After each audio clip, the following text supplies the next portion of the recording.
There was a moment in World War II when the skies over Europe darkened, not from storm clouds, but from American steel.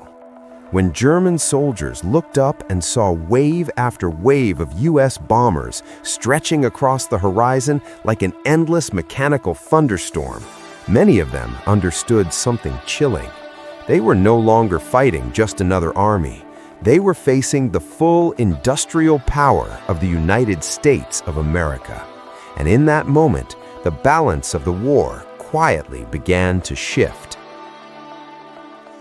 When the war began in 1939, Nazi Germany appeared unstoppable. Blitzkrieg tactics tore through Poland, crushed France in weeks, and forced much of Europe into submission. German tanks rolled forward with speed and coordination the world had never seen before. Their air force dominated the skies. To many observers at the time, it looked like modern warfare had been perfected in Berlin.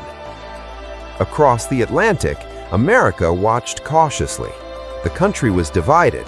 Isolationist sentiment was strong. Many believed the conflict was Europe's problem. But everything changed on December 7th, 1941. Pearl Harbor was not just a military strike, it was a national awakening. Almost overnight, the United States transformed from a debating nation into a mobilizing giant. Factories that once built cars began producing tanks. Typewriter companies started manufacturing rifles. Shipyards launched vessels at speeds that stunned military analysts worldwide. Aircraft production numbers rose so rapidly that even U.S. commanders struggled to believe the statistics. America didn't just join the war, it redefined what total war production looked like. By 1943, something remarkable was happening over Europe. Massive formations of B-17 flying fortresses and B-24 Liberators roared toward German industrial centers. At first, the losses were heavy. German fighters attacked aggressively. Anti-aircraft fire filled the sky. But American strategy evolved. And then came one of the war's most important technological answers, the P-51 Mustang, with long-range escort capability. For German pilots, this was a turning point. Previously, they could strike bombers and retreat. Now, American fighters could escort bombers deep into German territory and back again. The skies were no longer theirs. Reports from German air units began reflecting growing concern.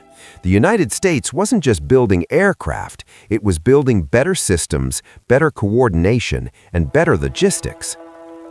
On the ground, the story was similar. The M4 Sherman tank was not always the most heavily armored machine on the battlefield, but it represented something Germany could not match: scale. While Germany produced technologically impressive but mechanically complex tanks like the Panther and Tiger, America produced Shermans by the thousands. They were reliable, easier to repair, and supported by an unmatched supply chain. War is fought with courage, but it is won with production.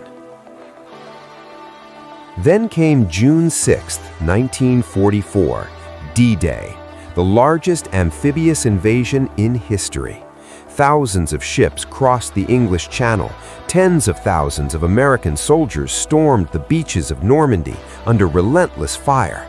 But behind every rifleman stood something even more powerful: an ocean-spanning logistical machine that ensured fuel, ammunition, food, and reinforcements flowed continuously.